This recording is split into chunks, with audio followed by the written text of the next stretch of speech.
Les doy a conocer este artículo que me tomé el atrevimiento de publicar, en la cual les vuelvo a referir, no hay ni por qué actualizarlo solamente en estadísticas, porque no pierde actualidad.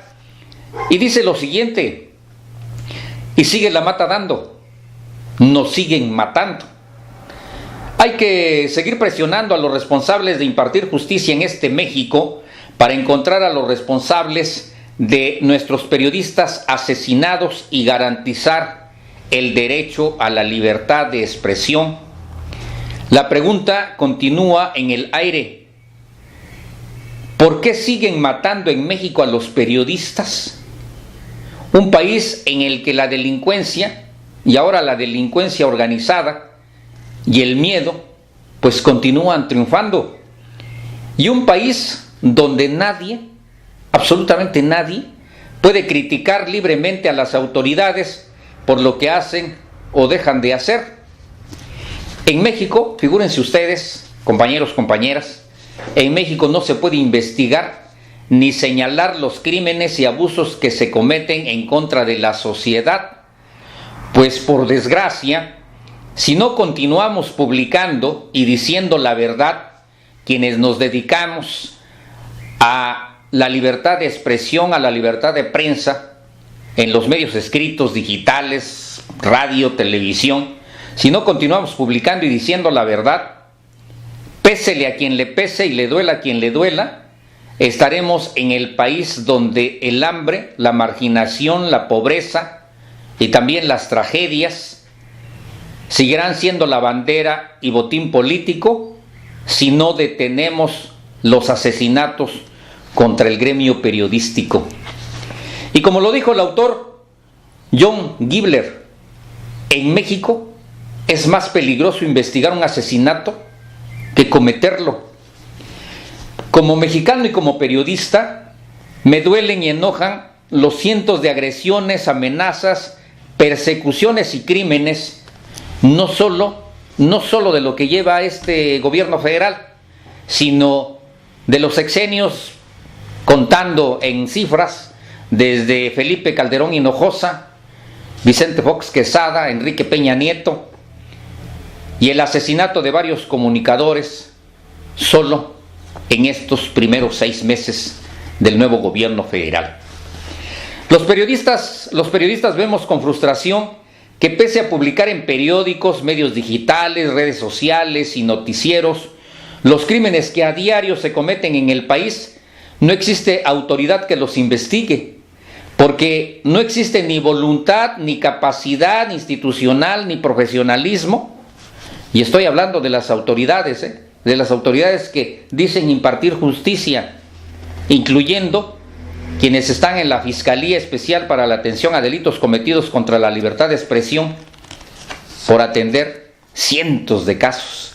de los cuales a la fecha seguimos en las mismas. Ya pasaron muchos años, y yo creo que ustedes deben de tener los datos, compañeros y compañeros. Ya pasaron muchos años de que la UNESCO reconoció que la actividad más peligrosa del mundo es la de periodista, y más en México, donde no se nos sigue reconociendo como profesión el periodismo, ni siquiera como oficio, vaya. Sí, está reconocida como profesión la licenciatura en Ciencias de la Comunicación, pero no el periodismo, ni siquiera como oficio.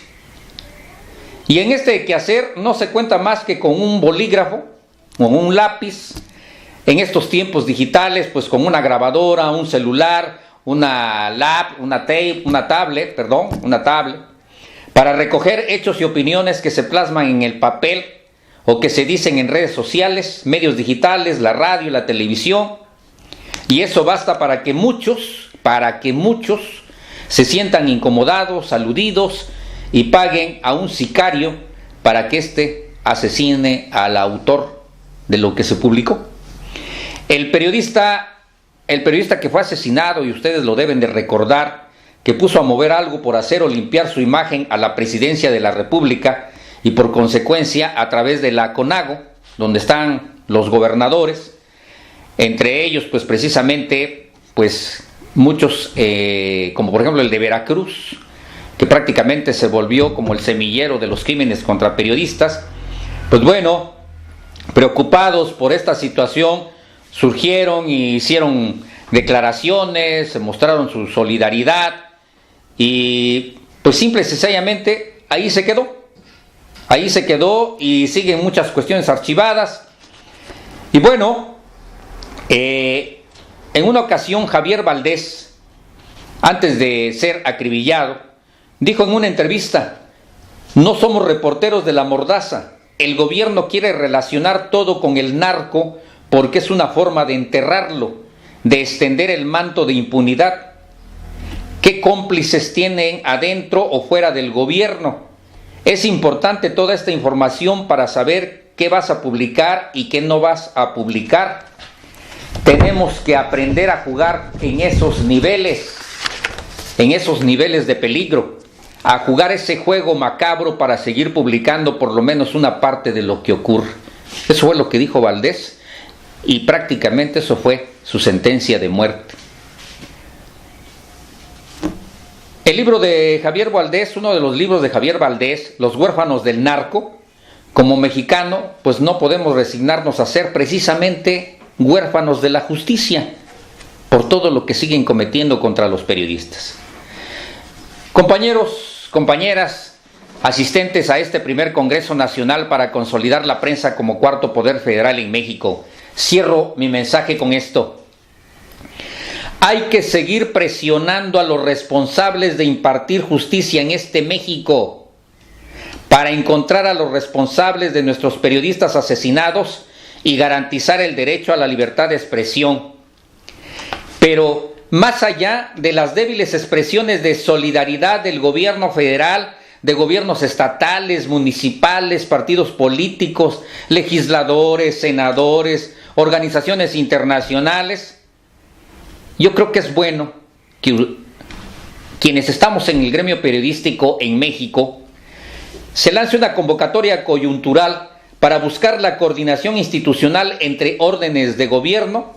el presidente de la República, gobernadores, pero sobre todo legisladores locales y federales,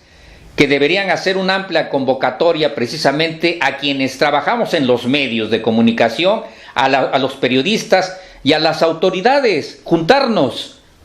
para definir y articular una verdadera política de Estado que involucre todos los instrumentos institucionales necesarios para garantizar el derecho a la libertad de expresión y la protección de periodistas y trabajadores de los medios de comunicación. Si se logra esto, si se logra esta convocatoria coyuntural, yo creo que podríamos dar un buen paso para terminar con esta situación de este país sin guerra, el más peligroso para ejercer el periodismo. Muchísimas gracias. Su servidor y amigo Cornelio Merlín Cruz les dice: continuemos en el camino de la lucha por obtener justicia a todos los agravios contra los periodistas. Hasta la próxima.